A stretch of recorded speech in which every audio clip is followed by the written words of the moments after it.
Hello and welcome to episode 14 of the Sunny Views podcast, our Women's Day special. We're going to be talking about feminism. And today, I'm your host, Sofia, and I am joined by... Paula. Hortense. Ciara. So, Women's Day is, for us, this Saturday. For listeners, it would have been last Saturday on the 8th of March. And firstly, is it still important to celebrate Women's Day and why? Yeah, absolutely. I mean, we're still in an era where women are not getting the treatment that they're supposed to be having. And, things such as equal pay, discrimination, all of these really important topics, especially, considering race and things, I do think it's still really important, yeah. Yeah, same. I think it's also important on the aspect of there's women in the past that really fought for our rights and everything. And it was a really strong battle, if I can say. And now we're getting better, even though there's still things that, in my opinion, are not good. But we made a lot of progress, and it's due to those women. So I think we should it's the day to remember them in a way and be thankful and grateful for them. Mm-hmm. Yeah, I agree. I think we've come a long way since the beginning of the fight for feminism, I guess, but it's only been 100 years since women got the right to vote, and that's some of the earliest countries. And we've come a long way in the Western world, I think, but there are still countries today where women have no rights, and for those of us that can celebrate it, we should. Yeah, definitely, for sure. Do you guys identify as feminists, and what does that mean to you? How do you define that? Well, for me, feminism is, at its core, it's about supporting women, and especially those that are more marginalized in less developed countries, and making sure that they're also recognized, that they have a voice, that they are able to express themselves in any way that they can. And yeah, it's just, for me, it's mostly about helping other women to also let them have their opinions on things, because I think it's really important. Same, but also, I think nowadays it's really I've talked to people, and in my opinion, it's becoming a bit taboo. Now, when you're called, if you say that you're a feminist, everyone think that you just hate everyone, hate men, hate everything, that you just want to show your body to the whole world and protest all the time and everything. But I don't think that is that, because in personally, I have a boyfriend and everything, but I'm still I consider myself as a feminist, I want to support women that, as you said, don't have rights, and I want to keep fighting for the rights that we still don't really have. So for me, I think it's really important to bring awareness to the struggles that women face, especially internationally, in countries where they have less rights, but also in very developed countries like Spain, the US, and the UK. In theory, they have the same rights, they have equal pay and equal opportunities, but then in practice, they're still looked down upon, and maybe you wouldn't hire a female lawyer, for example. So I think it's still, even if in theory, everything is supposed to be equal, I think in practice it's not, and there's still a way to go. Yeah, I agree with all you guys. I'm a feminist as well. I think everyone should be a feminist, because I don't see any argument why you wouldn't be a feminist. Because it's not even just only women should be better than men, it's equal rights, and who doesn't want equal rights? Yeah. I know. And what would you say to someone who would say, oh, if you're a feminist, it means you hate men, and that's the only thing it means? I think that, going back to what you said about who doesn't want equal rights, I think men really find that inequality helps them have more power, because they know that they're superior, they know that they can do anything. I've seen a lot of sort of rage bait videos of men saying all sorts of terrible things about women, and saying women, you don't have rights and you know that. And what I just think that our world is doomed, even though I try to have optimism about hoping that women can also have their chance to shine, but it's really difficult when there are all these videos about men just going crazy about, oh, women, you don't have rights, essentially, and you just have to accept that. It's just unacceptable, I think. Yeah, same. Like, and I feel like it really depends the person too. So like some like men would be really understanding. So if you have like a really like mature conversation about that, and they go like, oh, but does feminism means that you just hate men? Well, you can actually maybe explain to them, and they'll understand, and they'll like they would like maybe do some research or something. But then there's just type of men that I feel like you can't change, and they will have their opinion, and they will think that, and like you just can't really do anything about it. And I think that's what's the problem, and that's why we're not like moving on forward like that fast, because there's still some men that are like that have kind of like power, that have this mindset, and we can't really do anything about it. So yeah. I mean, if you're a man and to you a woman being a feminist means she hates men, if you don't want feminism, then what does that make you? Like, does that make you hate women? Yeah, that's true. Yeah, definitely.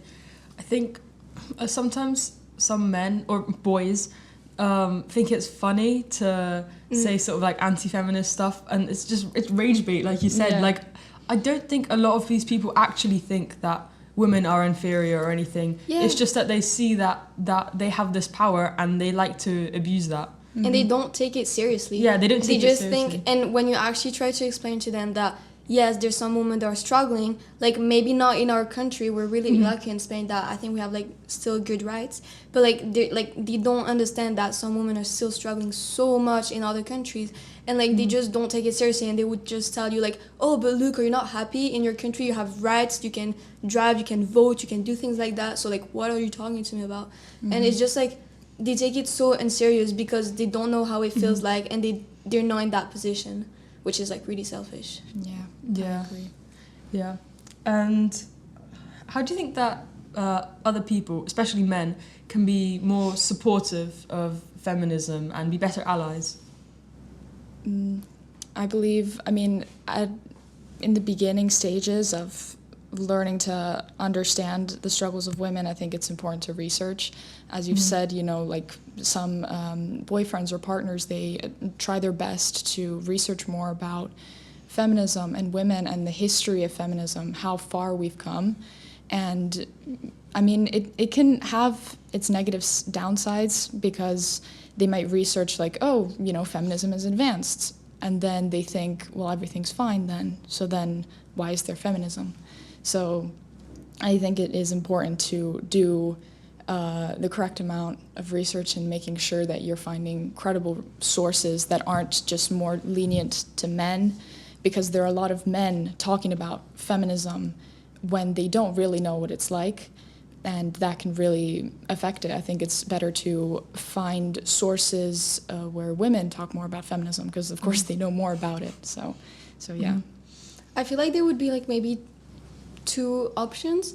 Maybe like if men that have power, like it could be political, like influencers, things like that, are aware of it, and if men like them start talking about it, maybe boys our age would understand it better, and like would be, oh yeah, maybe it's a thing and everything. Or maybe, I don't know, this is a bit more abstract, but like I don't know if you guys heard about like now that you have like cramp simulators to like recreate periods cramps, and I think like something could be like that, but like for other things it's really abstract, but like maybe something like that, so they could actually understand feel the pain. And they actually understand how like we feel for some stuff as women. Obviously they won't understand everything, like in countries where women can't vote, you can't really do like simulators or anything, but small things like that maybe would help them to understand, because I know that like that really worked, and a lot of boys have like been like, oh yeah, it's actually like really painful and it's a thing. So maybe things like that. I think research is very important, and giving women a voice, and just listening, but also like what Hortense said, like if a guy is against feminism, he's not going to listen to a feminist talk, but maybe he'll listen to a man talk, and maybe men can do more to like fight like red pill content and like agitate rage bait and stuff like that. But also I think like I really hate it when you're talking about like an issue for women, and then men jump in with something that men face as well. Oh my god. And especially when it's something that they don't care about other than to you talk about like a women's issue, and what about men's mental health? Oh my god, I was about to say that. I was about to say that, and like the thing is that we are actually doing things to help boys' mental health, and like once again, I think that's like for each person. But like if I take us as an example, I think, or me, like I am aware of mental health, and I'm not saying it's just a girl thing. I'm saying also like boys can have it, and I'm understanding of them. But like, yeah, they'll just bring them. Like I did have some conversation with some boys saying like talking about feminism, and they would just go like, oh well, yeah, but like you guys don't really talk about mental health, and I'm like, yes, but that's not the point, because like it's feminism. But, yeah, that's also like another issue that we need to talk about, like men's mental health, because if you think, because it's not, men's mental health isn't bad, like men have the highest suicide rates, but it's not because women are saying, oh, you're so ugly, you should kill yourself, and then they do it. It's because other men are bullying them into not being able to express their emotions, to maybe a lot of that is like gay men who are not able to, who are being basically bullied by other men. And I think you guys probably all know that one quote, like, who set that system up? Yeah. You know, like from this like really iconic video, Jubilee. It's because it's an important issue for feminism, because feminism is about just destroying the patriarchy, and the patriarchy is also bad for men. I know, I've always said that, like, also men, like, in my opinion, they kind of put themselves in that situation, because if we go really back in history, they're the one who, like, always kind of had power and showed to people that they were, like, the boss, and that, like, they didn't have feelings or anything. So now, like, they obviously, like, society put that in their brain, saying, like, oh, you're a man, you don't, like, you're not supposed to show your emotions and everything. And now they're, like, complaining about it, saying that, oh, yeah, I'm a man, I can't show my emotions. But that's because of what happened in history, you know? So, like, they, like, blame us for, like, their mental health or something. So, yeah, toxic masculinity is just a huge issue, even for feminists, because I don't know why, but men have such a big issue with having, like, deep friendships. I feel like they all have really surface level friendships. Like, I don't know if they've ever talked about their mental health to each other. I mean, I don't know, obviously, but I just feel like there's something missing in male friendships and things like that. And even if you tell them, like, you know, oh, but have you even, like, talked about it? If a man comes to you with an issue, and then you say, well, have you talked about it with any other men, see if they have the same issue, and then they say, oh, that's gay. Like, I know. Yeah, I was just about to say that. It's like, what are you gonna do then? Because then you're just gonna dig an even deeper hole for yourself if you're not gonna talk about it. So. And on the note of, like, men feel like they can't be emotional because of what other, like, people would think and how it's not masculine. It's not that they can't show their emotions. Men, like, get really, really angry and, like, punch walls all the time. It's just that they don't want to be, like, sad and vulnerable, because it's, like, weak and, like, feminine. Yeah. It's not just, like, they can't show happiness or anything. Yeah. That's one really interesting thing I've noticed, that women now are, like, okay with being more masculine. Like, we're okay with wearing, like, trousers, you know, or entering, like, male-dominated spaces, like getting male jobs, like, I'm putting air quotes, or stuff like that. But men don't feel as comfortable, like, going the other way around, because I don't know, it's just there's, like, this fear of being feminine. Like, you think about it, men don't wear skirts and dresses, and that's seen as, like, weird in society. And, like, nail polish has become, like, more common with men, but still some people think it's, like, weird. And, like, I watched this really interesting video of these, like, children, like 6 or 7 years old, and they had, like, a bunch of girls and a bunch of, like, a group of girls and a group of boys, and they gave them these costumes to dress up in, and all the girls had sort of these, like, male costumes, and then all the boys had, like, girls' costumes, and all the girls were, like, really happy, they were really excited to play, they didn't care about that. But some of the boys were really happy to play, and then some of them just refused. They were like, no, this is girly, I don't want to do it. Yeah, I think this talking about clothing and this disequilibrium in gender and this sort of power instability, I think it's also because of the social position that we're in because women were seen as submissive and less powerful. So then if men are brought down to that level, they don't feel powerful anymore. But women, of course, they see men as having this higher power. And so they're like, okay, if I dress more manly, then I'm going to have more power. So I feel like that link between fashion and clothing and the gender shift is really interesting.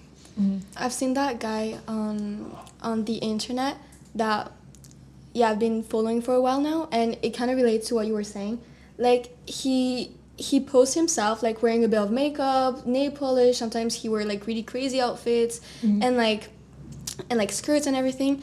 And he kept on getting comments saying like, oh my god, you're gay and everything. And then one time he did a video, he was like, no, I'm not gay, I just think it's cool to wear nail polish. It's just I think it's cool to wear like mascara, makeup, anything. And no, it doesn't mean I'm gay, it just means like I like it, I like colorful things, I like things like that. And I think it really relates to that. And yeah. It's because I guess like, I mean, for women, it's like the freedom to choose what you wear. Like you wear trousers because they're more comfortable, or like because you prefer like something baggy. So for women, it's just like choosing to wear whatever you want, or maybe it's like wearing like a suit with pants instead of like a skirt because like you feel more respected or something in the workplace. But for men, they would never choose that because it's like, why would I stoop down onto that level?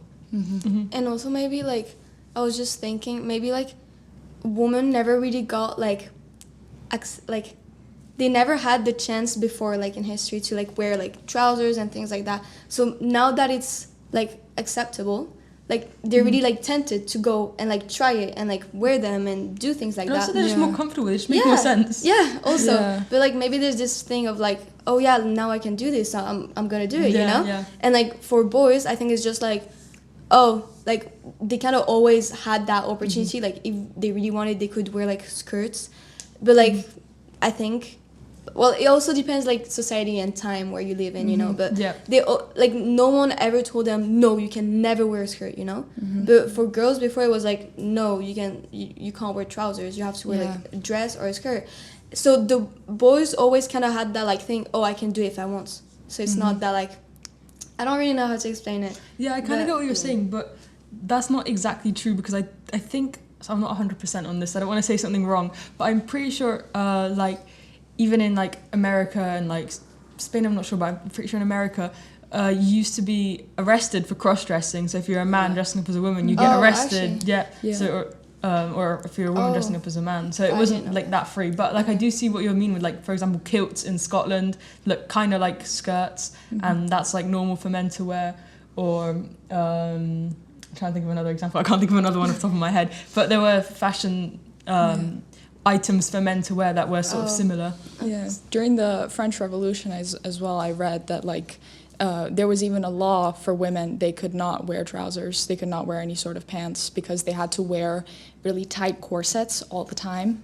And there was even, you know, these two women who came up with this new kind of dress, which was more flowy, which you see now more often, which is where the sort of the tighter part is right under the chest, and then it's like flowy from down. I don't know if you've come across that sort of dress, but that was because of these two women. I think their names were Josephine Bonaparte, actually, Napoleon's wife, and it's just really fun to see how these dresses have become more free, more like better for pregnancy and things like that because of these very tight and conservative laws in history, like in the French Revolution and in the US, like you said. So yeah. How do you think that gender roles affect children growing up, boys and girls? So like the idea that you can only have certain jobs or do certain things. Well, yeah, you go. Well, I think it's such a big thing. Like I haven't I don't have younger siblings or anything, but I don't, like from what I see in school and things like that, I haven't seen like a big change. As you were saying, like I hear a lot of girls going like, oh yeah, I can be like a fighter if I want, like a police girl, everything.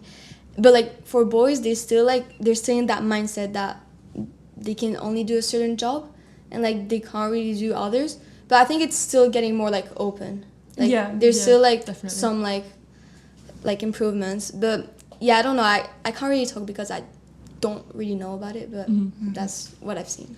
Yeah, I totally agree. I mean, there's still a lot of restrictions in for example, subjects that we choose in school, and there's a podcast episode about that if the listeners want to listen to it. But yeah, I agree. There's a very big divide between the subjects and linking that to gender.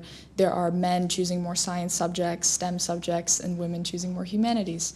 So it's it is interesting why that is, and also about jobs and things, about women wanting to be astronauts, firefighters, doctors, all these very male-dominated careers. But now we are becoming more open to that, even though there is the glass ceiling concept, if you've heard of it. And I've heard a lot of men saying like, oh, it's not a glass ceiling, it's a brick ceiling, because you can never get up to the CEO high top point. And that's just really sad, because women also deserve to be of really high positions. Like I don't know why they couldn't.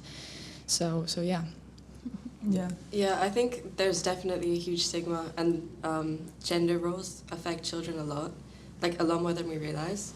But what Hortense said, it made me think. I feel like if a girl was to say she wanted to be like a firefighter or something, that was the example you used, that would be fine. But if a boy was to say he wanted to do a girly job, like a hairdresser or something, I think he'd be stomped on a lot faster. Yeah. And he would be like made fun of by his friends. Yeah, and even if parents are supporting of their hairdresser son, the other children might still make fun of them, and then that affects how they see themselves and stuff. Because I think gender roles really do affect children, because have you ever in primary school, has a teacher ever said, oh, we need some big strong boys to carry some chairs? Oh, yeah. And then and then I was always one of the people that was yeah, I want to carry the chairs too, I can do it. Because at that age you're the same. Yeah, it's not that deep at that age. Yeah, but I've always been sort of not forced to only dolls and stuff. Ever since I was young, I've loved dinosaurs, which is more of a boy's interest, I guess. And then even when I was 3 years old, I remember in preschool graduation, they would give a little teddy bear to all the girls and a little dinosaur to all the boys. But then they gave me the dinosaur because they knew I liked dinosaurs, which was really cute. It was a really cute story. So I've always just been allowed to express myself however I want, and then that makes me feel really comfortable in myself now. But someone else who might not have been allowed to express themselves as much might feel more repressed, like they haven't been able to explore another side of themselves.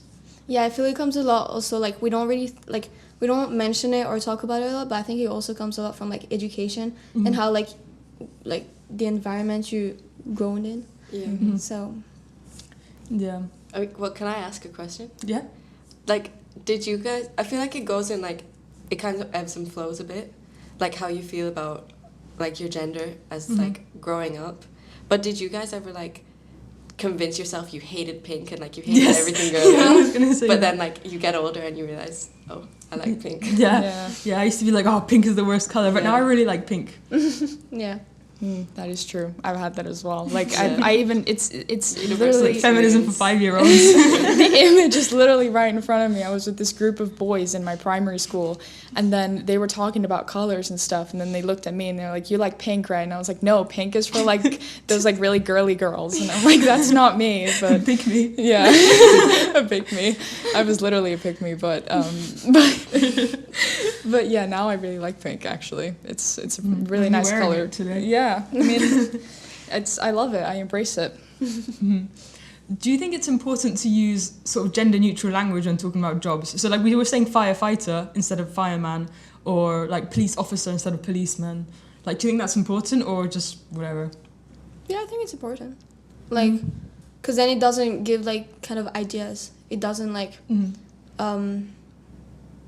there's a word for that, but I forgot. Stereotype. Yeah, it doesn't. Yeah, it doesn't influence the person. So, and more as when you're a kid, you don't new generations won't have this idea of oh, this is for a man or this is for a girl, you know? It, like, they would just have the idea of the work firefighter. So, yeah, I think it's really important. Yeah. In English Lit class, actually, we were looking at The Handmaid's Tale, which is a novel kind of about how women are restricted to just giving birth to babies and stuff. And then the teacher brought up this article where university professors are told to use gender-neutral language in like certain fields of teaching and stuff at universities.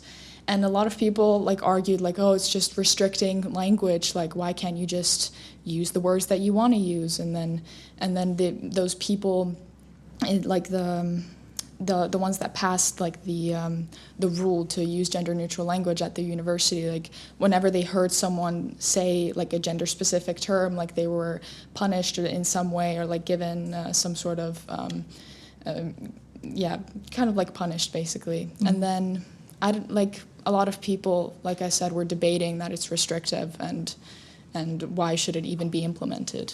So, but I'm not sure really. For me personally, I'm not sure where I stand on that. I guess some terms should be more gender neutral, like firefighter, police officer, but other ones are just, I think, a bit reaching. But I'm not. Oh yeah, like instead of mother, like birth giver. Yeah, that's kind of no, yeah, obviously. That's really strange. So. Yeah. Mm-hmm. Yeah, do you have anything to say? I don't know, like, I think it would be important to, like, make an effort, especially with younger kids, like, if you're talking about jobs in school or something, or, like, maybe on more, like, official things, like, I don't know, if you're, like, a mayor talking about police officers and firefighters, but I don't know, I feel like just day to day, there's more important things. Yeah. Like, you shouldn't, like, hate on someone because they said policeman instead of police officer. But like as a person, you should be sort of conscious, like, oh, it's probably better to say police officer. But like if you're just talking with your friends, then it's probably not that like influential. But if you're maybe like a teacher or like someone like an influencer or something, then it's probably like important. And sometimes it's just like easier to use gender neutral language. Like instead of saying like he/she, just say they. It's just one word. It's easier. It's simpler. It includes everyone. But yeah, the only issue about this, people are going to be like, oh, but if I want to be a helicopter, then what? It's so stupid. And I think just be a helicopter. That's it. By the way, I think that's one reason why like men don't take this seriously, because I think now like this generation like it's going really big, and like I feel now like people are really like trying to push the thing like really far. And it's going crazy, and now some people are coming out with crazy things on social media. I think we've all seen it and everything. And I think like people just zoom in onto one thing. Yes. Like one person could say, I identify as a cat, and in my school is cat phobic for not having a litter box for me. And then everyone will say, now all feminists identify as cats. Exactly. So now they just take it like not seriously, because people, like young people sometimes don't take it seriously by saying like, oh, I identify as this, I'm this, oh, but you're saying she, so you think I'm not. And I think that's why boys are just not taking it seriously, because you're going to say, oh yeah, I think I'm feminist, and he's going to go, oh, so do you support people that think that they're like, that they identify as a toaster or something? And it's not that. It's like, like the blue-haired girl narrative, and like, so that was going to be my next question. What do you think about like the media influencing like feminism? Like sort of this stuff where you've just got like one like sort of strange person doing something, and then everyone's just focusing on that. But also, what do you think about that that sort of meme where like a guy will be like, oh, I'm just reading my feminist literature and thinking about how period cramps suck. I'm 7 foot, by the way. Like, what do you think about? Have you seen that? No. No, it would be like a guy who would be like, oh, I'm just thinking about how life for women sucks. It makes me so angry. And they'll be like, obviously, like, sort of like, exaggerating. And they're trying to, like, make fun of people who sort of, like, act like that. Yeah, or when they like a girl, boys. when they have a crush on a girl or something, and then they're like, oh, by the way, like I read a feminist book, so like, do you like me back? Yeah. So Okay. I think it's strange because it makes it seem like men can only be appreciated if they kind of pretend to be a feminist. So I don't know why every man thinks that way. That's like, oh, if I'm a feminist, she'll like me. But the thing is, even if you don't label yourself as a feminist, you can still support women. And so I feel like why do you make that such a big part of your personality to say, oh, I read feminist books and I hate period cramps? It's like, okay, good for you, but that shouldn't be the only identifying like personality trait about you. So yeah. I think to go back to like social media that you were saying, I think they're good and bad. It's really 50-50 because you'd have some influencers that actually talk about it in a sensitive way where they like actually like give voices to women, but also like answer questions that boys are asking and everything. But then, as we all know, there's Andrew Tate, for example, that will come and like destroy everything, or probably some other influencers that I don't really know, but yeah, so it's really 50-50 because some people will fall on the video of like the nice little girl or boy who's talking about feminism and answering good questions, but then some other kids will fall on the video of Andrew Tate destroying women. So yeah it's really 50-50. And because of the way the algorithms work as well. So it's like if you watch one feminist video and you like it and you get more and more and more, but then on the other hand, if you watch one Andrew Tate video and maybe he's saying something normal in that one because he has some like okay takes, like he says vaping is bad, like okay, I can agree with that, so you'll like that one, and then you'll start getting more of these like far right, like anti-woman videos, and it just gets worse and worse, and it starts off slowly, but then you're just stuck watching only those kind of videos. The TikTok podcast. Yeah. But yeah, because the thing is, like, there is the question of, does social media give power to feminism? Does it help the feminists, basically? But the thing is, at the same time as it gives power to women, it also gives power to men. So it's that like, oh, it's getting better, but it's getting worse at the same time. Double-edged sword. Yeah, so I think it's the fact that for a lot of the older men, like Andrew Tate and stuff, they're like not rage baiting, but they're just saying stuff because they know it will get views and it will get interactions from the feminists, but it will also get support from like young boys. But they're basically just like grooming their young audience into like actually believing those things that they don't believe, but they're just saying it for views. But then it actually instills like really bad views in boys about women and about purity and stuff, and it's like it has like a really harmful effect. Yeah, for sure. Because I think I did see a video where, I don't know if it was Andrew Tate, maybe his brother, he said that he doesn't actually hate women, he supports his daughter and stuff, but people don't watch that video. People watch the video where he says like some completely harmful jokes to women, something about sexual assault maybe, and how it's the woman's fault, stuff like that. And even if they don't believe it, that's the videos that get the shares, the likes. That's the one that everyone sees. So yeah, do we have any more words to say? not really, no. Okay, then I think we'll wrap it up. I think that was a very good podcast, very interesting views. Thank you so much for listening, and hope to see you next week.